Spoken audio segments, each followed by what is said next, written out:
السلام علیکم۔ میں شہر اپنے ماموں کے گھر رہتا تھا۔ وہ دبئی میں ایک بڑی کمپنی میں نوکری کرتے تھے۔ مامی جوان اور خوبصورت تھیں۔ میں اور مامی گھر میں اکیلے رہتے تھے۔ ایک دن جب میں کالج سے واپس آیا تو مامی کے کمرے کا دروازہ کھلا تھا۔ جیسے ہی میں نے اندر جھانکا تو میری روح کانپ گئی، کیونکہ مامی تو کبھی کبھی انسان کو اپنی آنکھوں پر یقین کرنا مشکل ہو جاتا ہے، اور یہ لمحہ میرے لیے بھی ایسا ہی تھا۔ جو کچھ میں دیکھ رہا تھا اس پر یقین کرنا میرے لیے ناممکن تھا۔ میں کیسے مان لیتا کہ میرے ماموں کی بیوی ان کی پیٹھ پیچھے ایسا بھی کچھ کر سکتی ہے۔ میں دروازے میں کھڑا تھا اور مجھے لگ رہا تھا کہ میرے قدموں تلے سے زمین نکل گئی ہے۔ میری مامی کو تو اس بات کی بھنک بھی نہیں پڑی تھی کہ میں بے وقت گھر لوٹ آیا ہوں۔ کالج میں اچانک سے طبیعت خراب ہو جانے کی وجہ سے میں 11 بجے ہی لوٹ کر گھر آ گیا تھا، مگر مجھے بالکل بھی اندازہ نہیں تھا کہ گھر آ کر یہ منظر مجھے دیکھنے کو ملے گا۔ میری وہ مامی جس پر مجھے بہت ہی ناز تھا اور میری خواہش تھی کہ میری بیوی بھی میری مامی جیسی ہو، وہ سب بھرم پل بھر میں مٹی ہو گئے تھے۔ میں دبے قدموں واپس پلٹ گیا۔ میں نہیں چاہتا تھا کہ میری مامی کو میری موجودگی کا احساس ہو اور ہم دونوں کے درمیان جو پردہ ہے وہ ختم ہو جائے، ورنہ شاید ہم دونوں کبھی بھی ایک دوسرے سے نظر ملانے کے قابل نہ رہتے۔ میں گھر سے نکل کر بے مقصد سڑک پر چلا آیا اور میری آنکھوں کے سامنے بس ایک ہی منظر چل رہا تھا جو مامی کے کمرے کا تھا۔ میری مامی جس حال میں کمرے میں موجود تھی اسے بیان کرتے ہوئے بھی شرم سے زمین میں گر جاؤں گا۔ کوئی بھی عزت دار مرد اس بات کو کبھی برداشت نہیں کر سکتا کہ اس کے گھر یا خاندان کی کوئی عورت اس طرح اس کی نظروں کے سامنے خاندان کی عزت کو مٹی تلے رون دے۔ مجھے مامی کے ساتھ رہتے رہتے 6 مہینے ہونے والے تھے، لیکن ان 6 مہینوں میں مجھے ایک بار بھی اس بات کا احساس نہ ہوا کہ میری مامی کے دل میں کیا چل رہا ہے۔ بظاہر نیک اور پارسا نظر آنے والی میری مامی نے تو آج ساری حدیں پار کر دی تھی۔ یہ جان کر آپ کے بھی رونگٹے کھڑے ہو جائیں گے کہ میری مامی اپنے شوہر کی غیر موجودگی میں اس کے ہی گھر میں کیا کر رہی تھی۔ میرا نام سجاد ہے۔ میرا تعلق پنجاب کے ایک گاؤں سے ہے، اور پھر میری زندگی میں وہ وقت آیا جب مجھے تعلیم حاصل کرنے کے لیے شہر کا رخ کرنا پڑا۔ میرے مالی حالات اتنے اچھے نہیں تھے کہ میں ہاسٹل کا کرایہ افورڈ کر سکتا، اسی لیے جب میں شہر گیا تو پڑھائی کے ساتھ ساتھ میں نے چھوٹی موٹی نوکریاں بھی شروع کر دیں۔ شہر میں میرے ماموں بھی رہتے تھے، لیکن مجھے ان کے گھر جا کر رہنا کچھ مناسب نہ لگا، کیونکہ ان کی شادی کو 2 مہینے ہی ہوئے تھے اور 15 دن میں انہیں واپس دبئی چلے جانا تھا۔ لیکن جیسے ہی میرے ماموں کو اس بات کا علم ہوا کہ میں پڑھائی کے لیے شہر آیا ہوا ہوں اور ان سے ملا تک نہیں، تو وہ مجھے فون کر کے بہت زیادہ ناراض ہوئے۔ انہیں مجھ سے غیروں والے رویے کی امید ہرگز بھی نہ تھی۔ میں نے ڈرتے ہوئے ماموں کو بتایا کہ ان کی نئی نویلی شادی کی وجہ سے ہی میں ان کے گھر نہیں آیا، کہ کہیں میری وجہ سے وہ لوگ پریشان نہ ہو جائیں۔ یہ سن کر تو ماموں مزید خفا ہو گئے اور کہنے لگے، مامی تمہاری بہت ہی اچھی ہیں اور بہت محبت کرنے والی ہیں، تم ایک دفعہ گھر تو آؤ، تمہیں خود پتہ چل جائے گا۔ ماموں کی ناراضگی کو دیکھتے ہوئے میں ان کے گھر چلا گیا۔ میں پہلی دفعہ روبرو اپنی مامی سے ملاقات کر رہا تھا۔ کچھ وجوہات کی بنا پر میں ان کی شادی میں بھی نہ جا سکا تھا۔ مامی سے مل کر تو میں حیران ہی رہ گیا۔ وہ عمر میں میرے ماموں سے آدھی اور انتہائی حسین و جمیل اور خوبصورت تھی۔ شاید یہ سب ماموں کی دبئی کی نوکری اور پیسے کا کمال تھا۔ مامی مجھ سے بھی بہت ہی محبت سے ملی اور کہنے لگیں، سجاد، یہ تو بہت ہی بری بات ہے، جب یہاں تمہارے رشتہ دار موجود ہیں تو تمہیں اس طرح ہاسٹل کی زندگی گزارنے کی کیا ضرورت ہے؟ کل ہی اپنا سامان اٹھاؤ اور ہمارے گھر شفٹ ہو جاؤ۔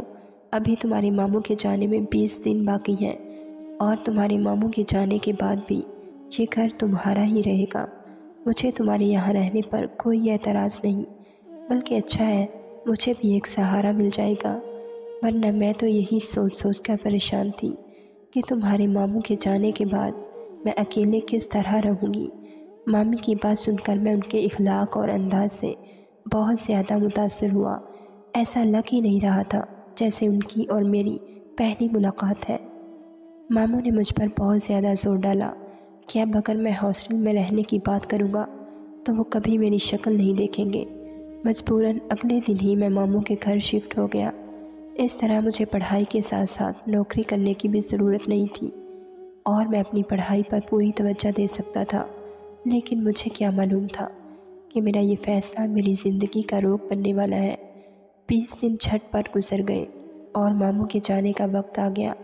ماموں ایئرپورٹ پر میرے گلے ملے اور کہنے لگے کہ میں اپنی بیوی کو تمہارے حوالے کر کے جا رہا ہوں، تم اس کا دھیان رکھنا اور اپنی پڑھائی بھی اچھے سے پوری کرنا۔ میں نے ماموں سے وعدہ کر لیا کہ میں مامی کو کسی طرح کی کوئی تکلیف نہیں ہونے دوں گا اور گھر آ کر مامی کا بہت خیال رکھوں گا۔ مامی بھی میرے ساتھ ایئرپورٹ پر ہی موجود تھی۔ ماموں کو چھوڑ کر ہم دونوں گھر آئے تو وہ بہت ہی اداس نظر آئیں۔ کافی دیر تک وہ اپنے کمرے میں بند رہیں اور رات گئے جب کمرے سے باہر نکلی تو مجھ سے معذرت کرتے ہوئے کہنے لگیں کہ انہیں میرے کھانے پینے کا خیال ہی نہیں آیا۔ شوہر کی جدائی نے انہیں بہت دکھ پہنچایا ہے۔ میں نے مسکرا کر کہا، مامی کوئی بات نہیں، میں جانتا ہوں کہ آپ بہت زیادہ دکھی ہیں۔ میری بات سن کر مامی کہنے لگیں کہ میرا نام کرن ہے، تم مجھے کرن کہہ کر پکار سکتے ہو، میری اور تمہاری عمر بالکل برابر ہے، تم مجھے مامی کہتے کچھ اچھے نہیں لگتے۔ مامی کی بات سن کر میں ہنس پڑا۔ وہ ٹھیک ہی کہہ رہی تھی، عمر میں وہ تقریباً میرے ہی برابر تھی، لیکن میرا اس طرح انہیں نام سے پکارنا کچھ مناسب نہیں تھا۔ اور پھر جب تک ماموں یہاں تھے میں نے کبھی مامی کو نام سے نہیں پکارا تھا، تو اب میں ماموں کے جانے کے بعد کیسے انہیں ان کے نام سے پکار سکتا تھا؟ لیکن مامی برابر اصرار کرنے لگی کہ سجاد تم مجھے کرن ہی کہہ کر پکارو۔ مامی کے اصرار پر میں نے انہیں کرن پکارنا شروع کر دیا۔ ان کا رویہ میرے ساتھ بہت ہی اچھا تھا۔ وہ اس طرح میرا خیال رکھتی کہ مجھے کسی چیز کی کوئی فکر نہ ہوتی۔ میرا اٹھنا بیٹھنا کھانا پینا سب کچھ کرن کے ساتھ ہی ہو گیا تھا۔ میں جب تک یونیورسٹی سے لوٹ کر آتا وہ میرے انتظار میں بیٹھی رہتی اور میرے ساتھ ہی کھانا کھاتی۔ اکثر ماموں کا فون آتا تو ہم دونوں ایک ساتھ ہی بیٹھے ہوتے اور وہ میرے سامنے ہی ماموں سے خوب ساری باتیں کرتی اور میری بھی ماموں سے بات کرواتی۔ میری موجودگی میں ماموں پوری طرح مطمئن ہو گئے تھے کہ اب ان کی بیوی اکیلی نہیں۔ مامی کو کہیں بھی گھومنے جانا ہوتا تو وہ میرے ہی ساتھ جاتی، شاپنگ پر بھی میں ہی لے کر جاتا۔ ہر گزرتے دن کے ساتھ ہم دونوں ایک دوسرے سے قریب ہوتے جا رہے تھے۔ مامی کا انداز اس قدر محبت کرنے والا تھا کہ میں کبھی کبھی حیران رہ جاتا، پتہ نہیں انہوں نے ماموں سے کس طرح شادی کر لی، جبکہ نہ ہی ان کی عمر ماموں کے برابر تھی اور نہ ہی ان کے انداز و اعتبار ماموں جیسے تھے۔ دیکھا جاتا تو دونوں ایک دوسرے سے حد درجہ مختلف تھے۔ ماموں کو گئے پورا 1 مہینہ ہو گیا تھا اور اس 1 مہینے میں میں اور کرن ایک دوسرے کے ساتھ بہت اچھی طرح رہے تھے۔ ایک دن میرے کالج کے دوست کسی کام سے گھر آئے تو کرن کو دیکھ کر حیران رہ گئے۔ میں نے انہیں بتایا کہ کرن میری مامی ہیں تو انہیں بالکل بھی یقین نہیں آیا، اور پھر جب کرن انہیں شربت پیش کر کے چلی گئی تو وہ کہنے لگے کہ یار اس قدر حسین مامی ہونے کے باوجود تیرا ماما کیسے دبئی چلا گیا؟ اتنی خوبصورت بیوی کو تنہا چھوڑ کر جاتے ہوئے تیرے ماموں کو ذرا خوف نہیں آیا؟ اپنے دوستوں کی بات سن کر میں نے انہیں خاموش رہنے کا اشارہ کیا تو وہ لوگ آہستہ آہستہ بات کرنے لگے کہ اتنی خوبصورت لڑکی کے ساتھ رہتے ہوئے تو کوئی بھی اس کا عاشق ہو سکتا ہے۔ میرے دوست وفات کو تو مامی پر جیسے کرش ہی ہو گیا تھا۔ میں نے ان لوگوں کی باتوں کو مذاق میں اڑا دیا، لیکن رات کو جب کرن باورچی خانے میں چائے بنا رہی تھی تو اتفاق سے میں کمرے سے پانی کے لیے نکلا۔ میں پانی کی بوتل بھرنا بھول گیا تھا اور رات کے 1 بجے پیاس لگنے پر مجھے کمرے سے نکلنا پڑا۔ پہلے تو کرن کو باورچی خانے میں دیکھ کر میں چونک گیا اور پھر اس کے بعد اس کا لباس دیکھ کر میں حیران ہوا۔ وہ آدھی رات کو نائٹی میں ملبوس باورچی خانے میں چائے بنا رہی تھی۔ بنا آستینوں کی نائٹی میں اس کے چاندی جیسے بازو چمک رہے تھے، اسٹائلش کٹے ہوئے بال کانوں پر جھول رہے تھے۔ لمحہ بھر میں میرا دل بے قابو ہو گیا تھا۔ میں بھی 22 سال کا ایک جوان مرد تھا جس کے دل میں جذبات کا ایک سمندر موجود تھا۔ میری نظریں بار بار بہک رہی تھیں۔ کرن کو میری موجودگی کا احساس ہوا تو اس نے پلٹ کر میری طرف دیکھا اور مسکرا کر کہنے لگی، کیا بات ہے سجاد، ابھی تک جاگ رہے ہو؟ میں نے فوراً ہی اپنی نظریں جھکا لیں۔ مجھ میں اتنی ہمت نہیں تھی کہ میں ان کا یہ قیامت خیز روپ دیکھ سکتا۔ میں نے کرن سے کہا کہ رات آپ نے میرے کمرے میں پانی کی بوتل نہیں رکھی تھی اور میرا بھی دھیان نہیں گیا، اسی لیے پانی پینے کے لیے آیا ہوں۔ میری بات سن کر کرن نے شرمندگی سے معذرت کی اور کہنے لگی شاید اسے خیال نہیں رہا۔ کرن اچانک ہی میرے قریب آئی تو میرے ہوش اڑ گئے۔ اس کے پاس سے پرفیوم کی تیز خوشبو مہک رہی تھی۔ مجھے سمجھ نہیں آیا کہ وہ میرے اتنے قریب کیوں آ رہی ہیں، اور پھر کرن نے میرے ہاتھ سے خالی پانی کی بوتل لی اور پانی بھر کر میرے حوالے کر دیا۔ اس کی قربت میں میرے ہوش کھونے لگے تھے، اسی لیے میں نے جلدی سے کمرے میں آ کر دروازہ بند کر لیا۔ اگر میں تھوڑی دیر اور کرن کے پاس رکتا تو شاید کوئی گستاخی کر بیٹھتا۔ یہ سوچ کر میرا دل دھڑک رہا تھا کہ کہیں میری بدلی ہوئی نظر کا احساس کرن کو تو نہیں ہو گیا۔ اگر اسے کوئی بھی ایسی بات محسوس ہوتی تو میں ہمیشہ کے لیے اس کی نظروں میں گر جاتا۔ مجھے بار بار یہ خیال بھی ستا رہا تھا کہ کرن میری مامی ہے اور اس کے لیے میرے ایسے جذبات بالکل بھی مناسب نہیں۔ میرے اندر ایک جنگ چھڑ گئی تھی، کبھی مجھے ماموں کا خیال آتا تو کبھی کرن کا وجود میری آنکھوں کے سامنے لہراتا۔ میرے امتحان آہستہ آہستہ قریب آ رہے تھے اور میں خود کو کرن سے دور رکھ کر پڑھائی میں دھیان دے رہا تھا۔ اس رات کے بعد میں نے خود کو کرن سے بہت زیادہ دور کر لیا۔ میرے دوست اکثر ہی پڑھنے کے لیے میرے پاس آنے لگے تھے۔ کرن بھی آ کر ہمارے ساتھ ہی بیٹھ جاتی اور ڈھیروں باتیں کرتی۔ وہ بیچاری بھی تنہائی کا شکار تھی۔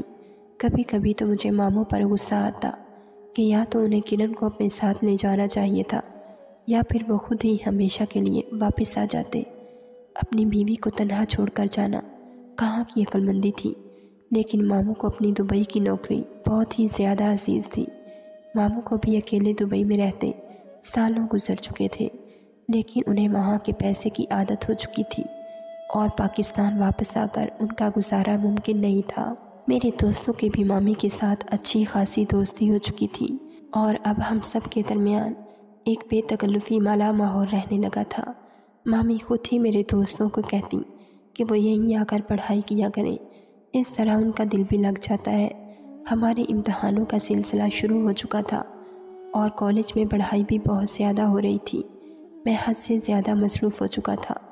کرن اکثر ہی مجھ سے اس بات کا شکوہ کرنے لگی کہ اب میں پہلے کی طرح نہ ہی اس سے بات کرتا ہوں اور نہ ہی اسے باہر لے کر جاتا ہوں۔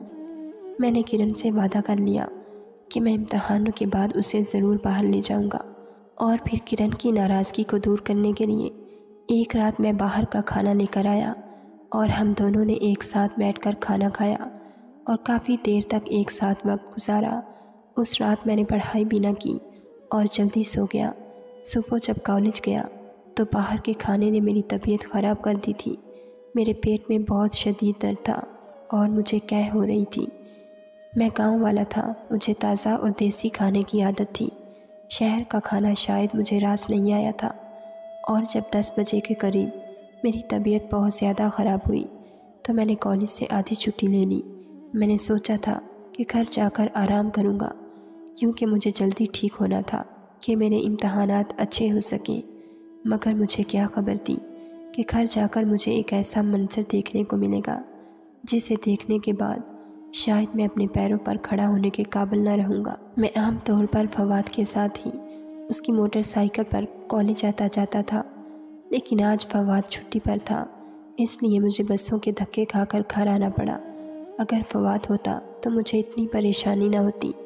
میرے پاس گھر کی چابی تھی، اسی لیے میں خاموشی سے دروازہ کھول کر اندر داخل ہو گیا، کیونکہ میرے مطابق اس وقت کرن گہری نیند سو رہی ہوتی۔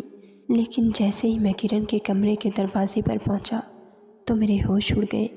اس کے کمرے کا دروازہ کھلا ہوا تھا، اور جب میں نے کمرے میں جھانکا تو مجھے لگا کہ میرے سر پر آسمان گر پڑا ہے۔ کرن جس حال میں اندر موجود تھی اسے دیکھ کر میرا خون کھول اٹھا، کیونکہ وہ تنہا نہیں تھی بلکہ اس کے ساتھ میرا سب سے اچھا دوست فواد موجود تھا۔ فواد کی اس وقت یہاں موجودگی نے مجھے ہلا کر رکھ دیا تھا، اور اس پر کرن کی نازیبا حالت نے ساری حقیقت مجھ پر عیاں کر دی تھی۔ وہ دونوں میری پیٹھ پیچھے جو کھیل رچا رہے تھے، اس کے بارے میں تو میں سوچ بھی نہیں سکتا تھا۔ یہ شہر والے تو میری سوچ سے کہیں آگے تھے۔ کرن ہنستے ہوئے فواد سے کہہ رہی تھی کہ تمہارا دوست تو بڑا ہی نامرد قسم کا لڑکا ہے۔ کتنی دفعہ میں نے اسے اپنی طرف متوجہ کرنے کی کوشش کی، لیکن میری خوبصورتی اور حسن تو جیسے اس کے لیے کوئی معنی ہی نہیں رکھتا۔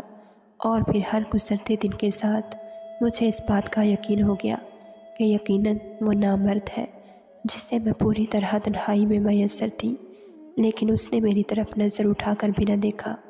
فواد ہنس کر کہنے لگا، کوئی بات نہیں کرن، میں تو تمہیں مل گیا ہوں نا، تم میرے ساتھ خوش رہو، میں تمہیں مکمل کرتا رہوں گا، تم مجھے۔ کرن کہنے لگی، واقعی یہ ماموں بھانجے تو بہت ہی جذبات سے آری اور نامرد ہیں۔ ایک مجھے تنہا چھوڑ کر چلا گیا اور دوسرے کو میں تنہائی میں ملی تو بھی اس نے مجھے پوری طرح نظر انداز کر دیا۔ میں جوان ہوں، حسین ہوں، کب تک اس طرح تنہائی کی زندگی گزاروں گی؟ میرا شوہر سمجھتا ہے کہ وہ مجھے ڈھیر سارے پیسے بھیج کر اپنے ساتھ ہمیشہ کے لیے باندھ کر رکھ سکتا ہے۔ اسے اس بات کا احساس ہی نہیں کہ میری جوانی کے تقاضے کچھ اور ہیں۔ مجھے صرف اس کے پیسے کی نہیں بلکہ اس کے ساتھ کی بھی ضرورت ہے۔ میرے لاکھ روکنے کے باوجود بھی جب وہ مجھے چھوڑ گیا تو پھر میں کیوں نہ غلط راستہ اختیار کروں؟ کرن نے دو ٹوک لفظوں میں اپنی اوقات اور حقیقت میرے سامنے عیاں کر دی تھی۔ میں گھر سے باہر نکل آیا تھا کیونکہ اگر آج میں اس کے سامنے چلا جاتا تو شاید پھر کوئی رشتہ باقی نہ بچتا۔ میں فٹ پاتھ پر بیٹھ کر سوچ رہا تھا کہ غلط کرن ہے یا پھر ماموں۔